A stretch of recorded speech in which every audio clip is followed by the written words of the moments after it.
Hello students, welcome to our channel target physics with Lalan Sharma. तो आज हम लोग बच्चों वेक्टर का न्यूमेरिकल पढ़ेंगे। तो आइए देखते हैं। तो पहला न्यूमेरिकल है if vector F is equal to 4i cap plus 10j cap and vector R is equal to 5i cap minus 3j cap, then calculate torque. तो टार्क ये वेक्टर क्वांटिटी है बच्चों। तो वेक्टर क्वांटिटी में torque बराबर जो आपको formula बताया गया है वो ये बताया गया है। सॉल्यूशन देखें। टार्क में ये बताया गया है torque vector tau is equal to vector R cross vector F, ये बताया गया है आपको। वेक्टर में कोई ये आगे पीछे आप नहीं कर सकते हैं, सब समझाया जा चुका है। या फिर आगे और जगह आएगा जब ये चीज, तो फिर दोबारा भी बताया जाएगा जब कहीं चैप्टर में आएगा।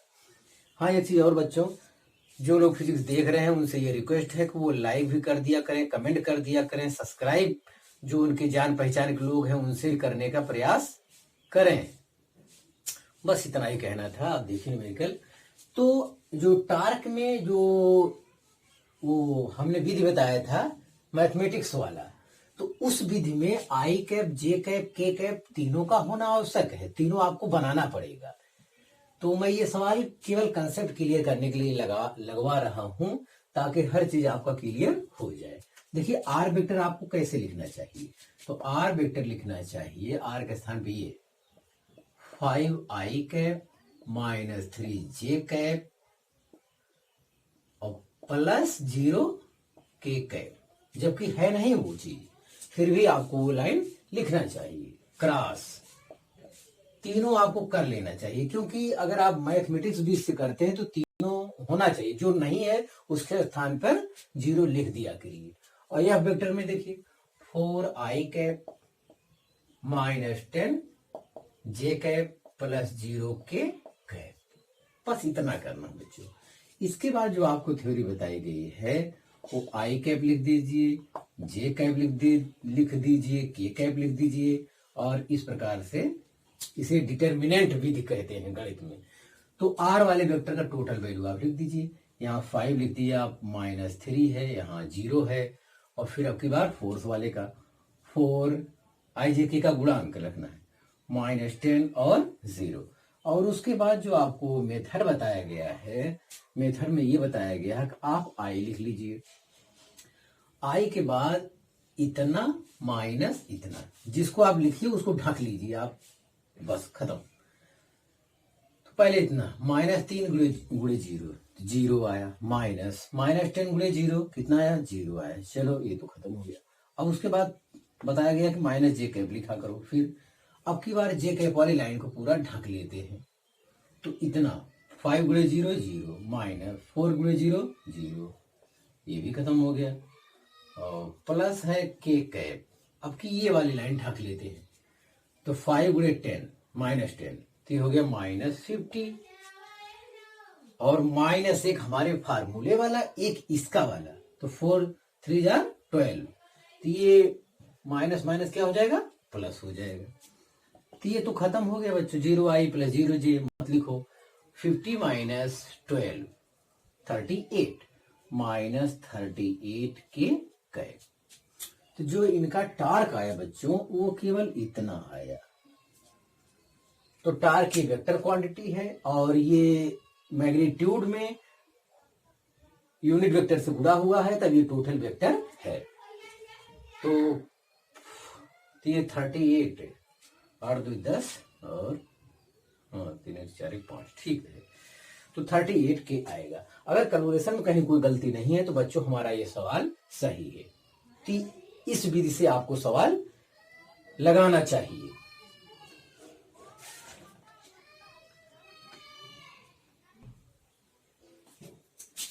तो हाँ विद्यार्थी, ये मैथ्स विधि से एक हुआ, और यही सवाल आप जो है आप यूं भी कर सकते हैं। फिजिक्स वाले विधि से जैसे गुणा किया जाता है, फिजिक्स में ही ये विधि है, ऐसा किया जाता है, लेकिन एक और तरीका जो बताया गया गुणा वाला, वो भी हो सकता है। तो उसमें इसको लिखने की जरूरत नहीं है। उसमें इसको लिखने की जरूरत नहीं है, जो जीरो वाला पोर्शन नहीं है उसको आप मत लिखिए, कोई दिक्कत नहीं। चलो 5i का i में गुणा करते हैं, तो 5 4 जा 20, 5 20, आई कैप क्रॉस आई कैप, आई कैप क्रॉस आई कैप हो जाएगा, आई कैप क्रॉस आई कैप, और इसका गुणा 5 10 50 आई कैप क्रॉस जे कैप हो जाएगा। चलो इसका इसमें गुणा करते हैं, 4 3 12 जे कैप क्रॉस आई कैप हो जाएगा। इसका इसमें करते हैं, -10 सॉरी +30 हो जाएगा, 30 जे कैप क्रॉस जे कैप हो जाएगा। तो आई क्रॉस आई साइन 0, तो ये मान 0 हो जाएगा, -50 आई कैप क्रॉस जे कैप। तो आपको जो बताया गया है ये आई जे के, तो आई से जे जाने पर यूनिट वेक्टर के स्थान क्या हो जाएगा, के कैप, और -12 जे कैप क्रॉस आई कैप इधर से चल रहा है, तो जाहिर है कि ये माइनस के कैप, माइनस माइनस प्लस 12 के कैप, तो ये फिर बच्चों आ गया -38 के कैप। तो लोग इसे कठिन इसलिए मानते हैं क्योंकि इसमें भूल चूक होने का चांस रहता है, हो सकता है गलती हो जाए आपसे कहीं चिन्ह वगैरह में, तो दिक्कत होगी। तो मैं दोनों तरीके से बता दिया, आप जो उचित लगे वो आप करिए, उतारिए।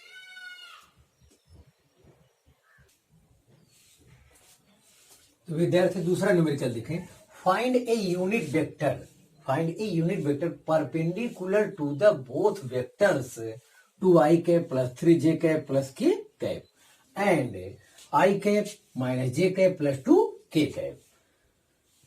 तो ये परपेंडिकुलर यूनिट वेक्टर ज्ञात करना है। तो जैसे ये वेक्टर ए मान लेते हैं, ये वेक्टर बी मान लेते हैं, दोनों से परपेंडिकुलर, इसका मतलब आपको ध्यान देना चाहिए कि ये दो वेक्टर हमेशा कोप्लेनर होते हैं और इनका परपेंडिकुलर वेक्टर ऊपर की ओर जाएगा। यही यूनिट वेक्टर एन कैप चाहिए। तो इन दोनों का जब क्रॉस प्रोडक्ट करोगे तो एक वेक्टर आएगा, पी मान लेते हैं, तो ये पी वेक्टर जो वास्तव में होगा वो क्या होगा, पी वेक्टर ए के भी परपेंडिकुलर होगा, और ये दो वेक्टर आपका इस टाइप से होंगे, और पी वेक्टर आपका ऊपर है, तो ये वेक्टर पी जो है ए के भी परपेंडिकुलर होगा और बी के भी क्या होगा, परपेंडिकुलर होगा। तो ये फाइंड ए यूनिट वेक्टर, मतलब एन कैप चाहिए, वो बाद में निकलेगा, पहले तो एक वेक्टर भी इसे कन्वर्ट करिए तब यूनिट वेक्टर आप निकाल पाएंगे। Unit vector perpendicular to the both vectors, मतलब ये दोनों वेक्टर की क्या हो, परपेंडिकुलर हो, ऐसे वेक्टर का यूनिट वेक्टर चाहिए। तो जाहिर है कि इनका पहले क्या करना चाहिए, आपको क्रॉस प्रोडक्ट निकालना चाहिए। तो वेक्टर अगर फिगर आप मानते हैं तो फिगर के हिसाब से समझते हैं, वेक्टर पी इक्वल टू हो जाएगा vector A cross vector B, या मत लिखो, ये इसका कोई मतलब नहीं है, अभी डायरेक्ट ये वैल्यू ही लिखो, 2i cap plus 3j cap plus k cap cross i cap minus j cap plus 2k cap, इस टाइप से कर देते हैं। तो ये जो हो जाएगा गुणा यूनिट i कैप यहां लिखेंगे, j कैप यहां लिखेंगे, k कैप यहां लिखेंगे। अब हम दोनों बीच से नहीं करेंगे, 2 3 1 या 1 माइनस 1 2, तो ये यहां पे आया बच्चों। तो आई कैप कॉमन ले लेंगे, आई कैप कॉमन ले लेंगे, तो इतना ये गुणा माइनस ये गुणा, 3 2 6 माइनस माइनस प्लस। देखिए कैलकुलेशन में कहीं गलती हो जाएगा तो अलग की बात है, 3 दूनी 6 यहां लिख दिया मैं, और माइनस हमारा फार्मूला में होता है, ये खुद एक माइनस लेके आए, एक माइनस एक का माइनस एक हो जाए, माइनस माइनस प्लस, उसके बाद माइनस जे कैप, जे कैप अब की बार ये लाइन ढक लेंगे, तो 2 2 4 माइनस 1 1 1 प्लस के कैप बच्चों आएगा, तो अब की बार इसे ढक लेंगे हम लोग, 2 गुणे माइनस 1 माइनस 2 हो जाएगा, और 3 गुणे 1 कितना हो जाएगा, माइनस 3 हो जाएगा, तो ये हो जाएगा। तो ये आ गया बच्चों 7i cap minus 3j cap minus 5k cap, इतना आ गया बच्चों। ये वेक्टर p बराबर हमारा आया, वेक्टर p बराबर आया, तो हमें यूनिट वेक्टर ज्ञात करना है, तो मॉड वेक्टर p हमें लिख लेना पड़ेगा। मॉड वेक्टर p का ये 7 का स्क्वायर प्लस माइनस 3 का स्क्वायर प्लस माइनस 5 का स्क्वायर, ये हो जाएगा। तो ये आएगा 7 की स्क्वायर 49, माइनस 3 की स्क्वायर 9, 25। तो आपको इसे जोड़ना पड़ेगा। ये कितना आएगा,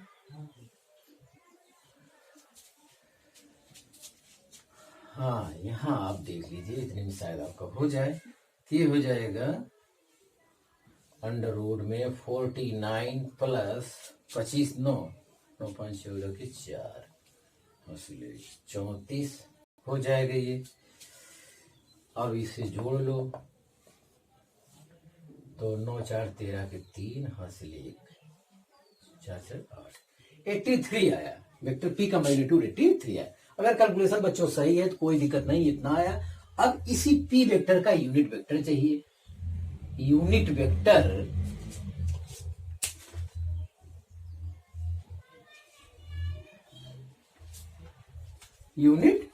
vector P cap equal to vector P बटे मॉड वेक्टर पी। तो वेक्टर पी बच्चों आपका है ये 7i cap minus 3j cap minus 5k cap बटे mod vector P. Mod vector P आया है अंडर रूट 83। तो बच्चों ये सवाल आपका कंप्लीट हो गया है, आप इसे उतार सकते हैं।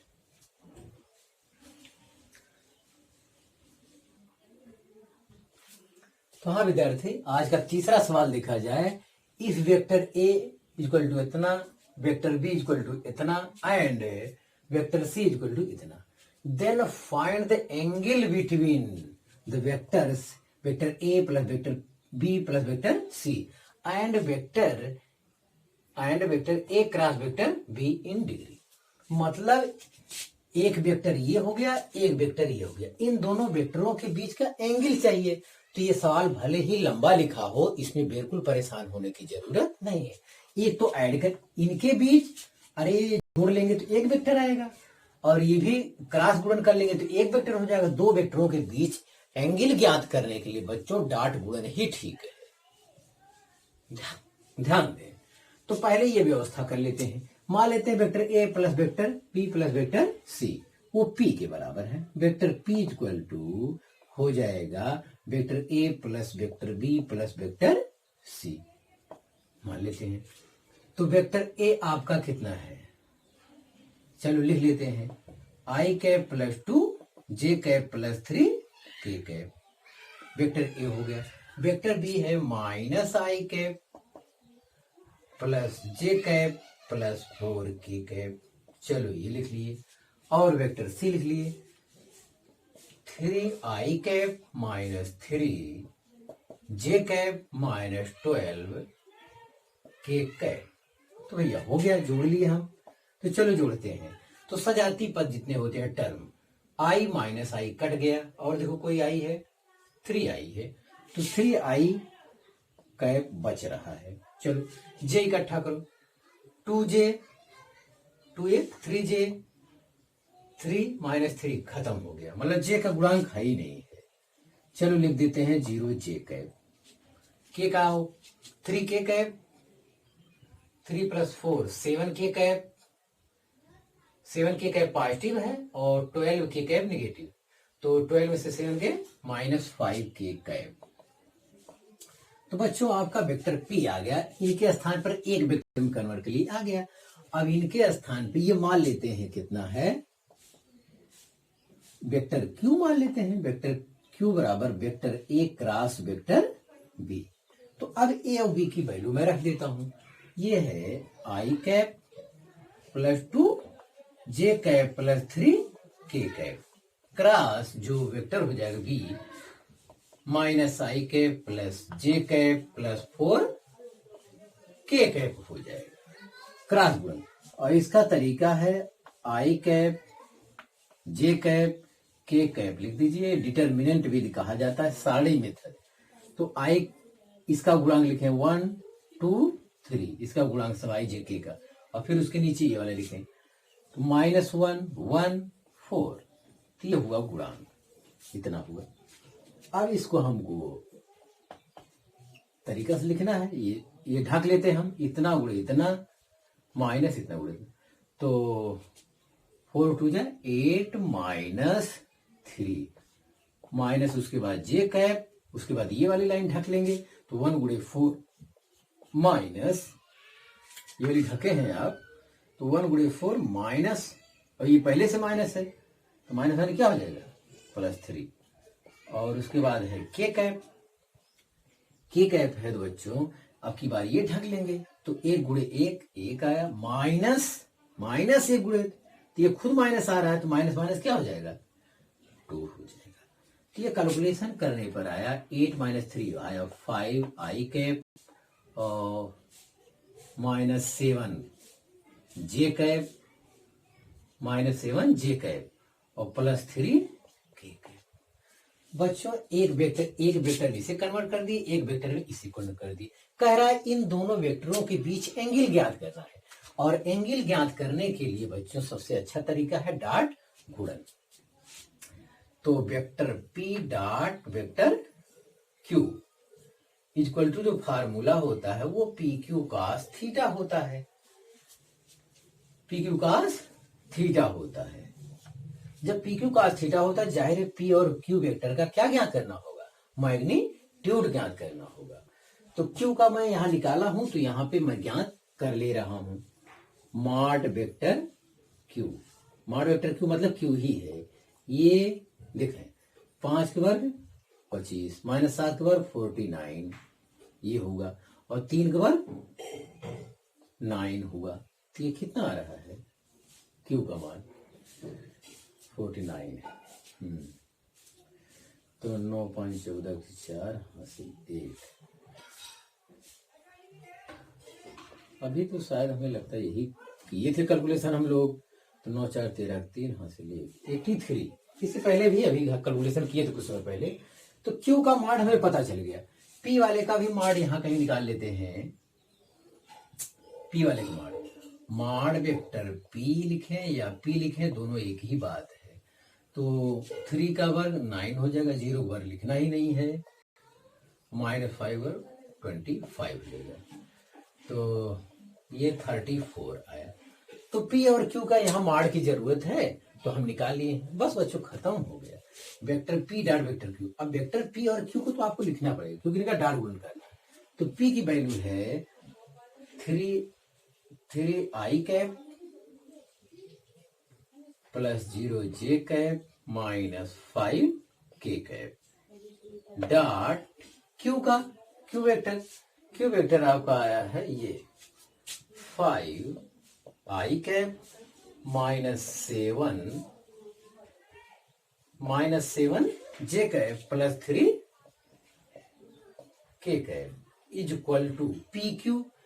P आपका आया है √34 और Q आपका आया है √83। उसके बाद क्या है cos थीटा है।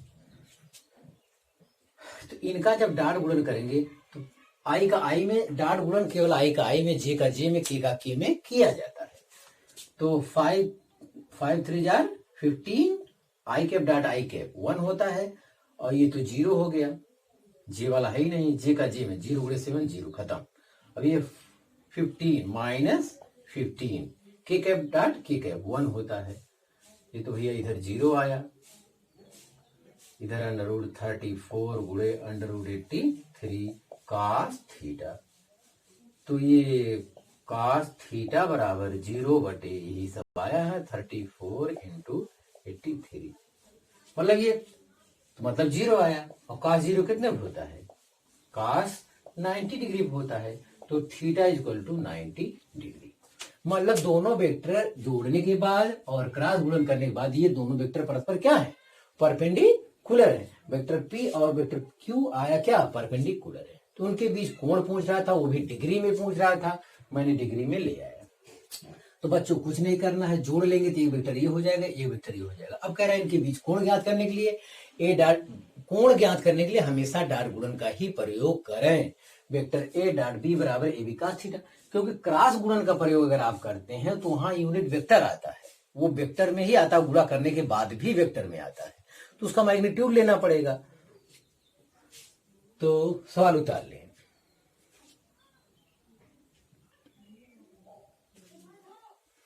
हाँ विद्यार्थी, चौथा सवाल वेक्टर का देखें तो चौथा सवाल कह रहा है if √3 mod vector A cross vector B equal to A dot B then find the angle between A vector and B vector. तो ये ध्यान देना है। तो ये टर्म यहाँ पे सोल्यूशन में मैं यहाँ लिख चुका हूं, तो आप देखें। तो जब बच्चों ये ए क्रॉस बी वेक्टर में मॉड लग चुका है तो जाहिर है मॉड लग चुका है तो जाहिर है कि ये अब मॉड के बाद ये वेक्टर नहीं बचेगा, उसमें यूनिट वेक्टर नहीं आएगा, केवल मैग्नीट्यूड ही लिखना होगा। तो ये √3 आया, मॉड ए क्रॉस बी हो जाएगा ए बी साइन थीटा। ये हो जाएगा A B sine theta, mod A cross B equal to हो जाएगा ए डॉट बी बराबर ए बी कॉस थीटा। तो ये चीज होगा।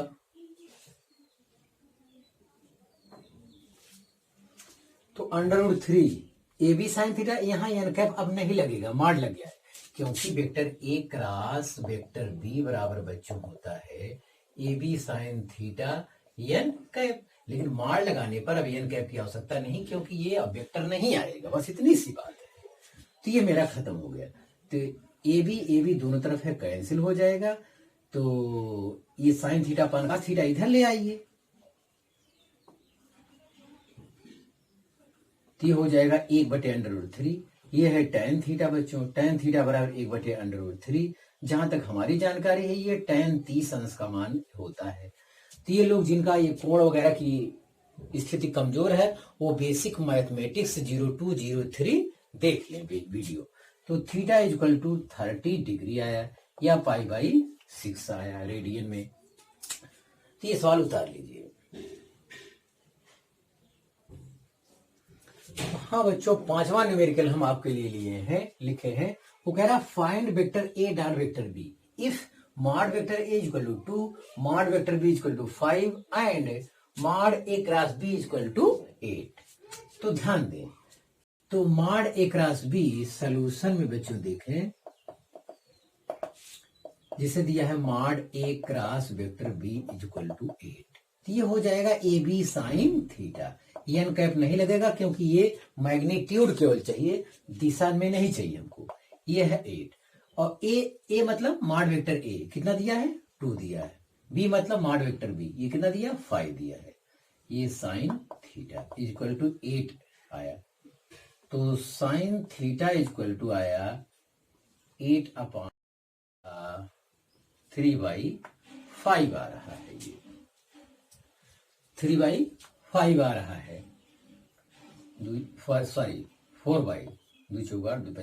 इतना आ रहा है। तो आपको राइट एंगल ट्रायंगल बना लेना चाहिए, ये अगर थीटा है ये 4 5 जाहिर बेस कितना हुआ इतना। तो यहां से क्या होगा, cos थीटा जरूरत पड़ेगा डार्क गुणन, cos थीटा इक्वल क्या 3 बेस अपॉन हाइपोटेन्यूस इतना आया। तो इसकी सहायता से इतनी जानकारी हो गई। अब ए डॉट वेक्टर बी हम लोग निकाल सकते हैं। Vector A dot vector B बराबर बच्चों होता है ए बी cos थीटा। तो ए बराबर दिया है मॉड वेक्टर ए मतलब 2 और बी बराबर दिया है 5 और cos थीटा बराबर आया है 3/5। तो 5 कट जाएगा, ये आंसर आएगा 6। तो बच्चों बड़ा आसान सवाल था, खाली आपको सफाई से देखना था। उतार लीजिए। तो हाँ बच्चों, आज का लास्ट न्यूमेरिकल हम लोग बच्चों ध्यान देंगे और ये कह रहा प्रूव दैट, सिद्ध कीजिए कि vector A and vector B are parallel to each other. मतलब वेक्टर ए वेक्टर बी एक दूसरे के क्या है, पैरेलल है। जैसे ये वेक्टर एक पैरेलल वेक्टर है। तो वेक्टर को पैरेलल बताने वाला केवल क्रॉस गुणन है, क्योंकि क्रॉस गुणन ही क्या बताएगा, डायरेक्शन बताता है और डॉट गुणन डायरेक्शन नहीं बताता है। तो ये आपको ध्यान देना पड़ेगा। तो क्रॉस गुणन की सहायता से ही ये पता चल पाएगा कि वो दोनों वेक्टर पैरेलल है या नहीं।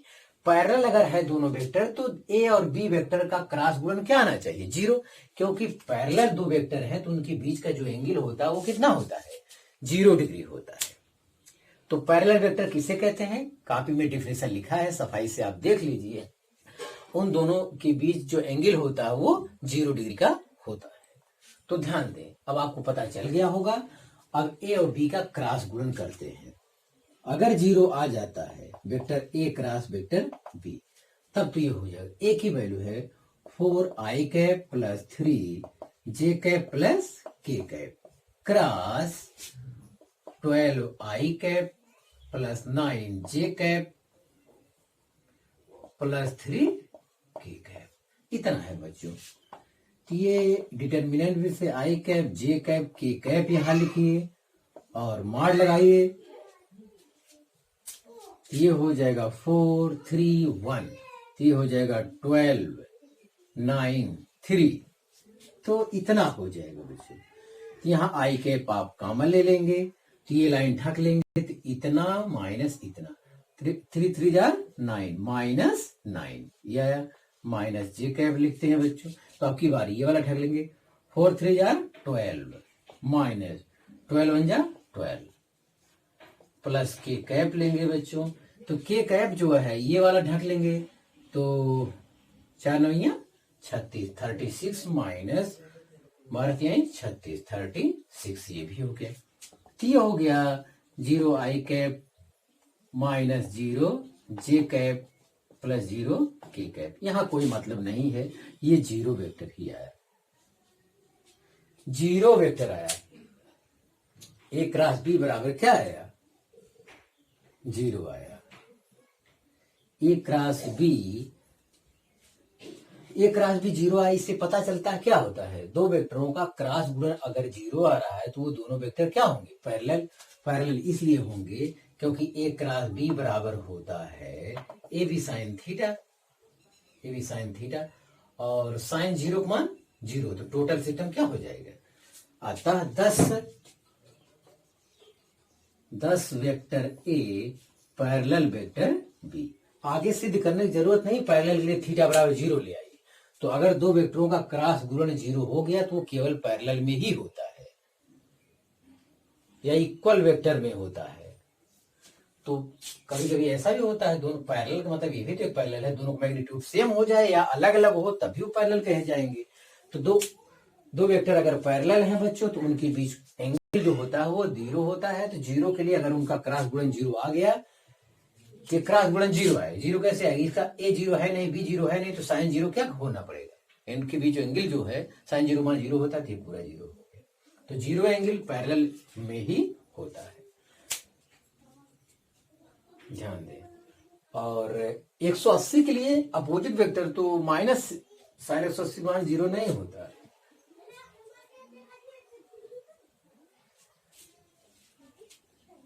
हाँ तो बच्चों, तो आप मेहनत से पढ़ाई करते रहे। All the very best.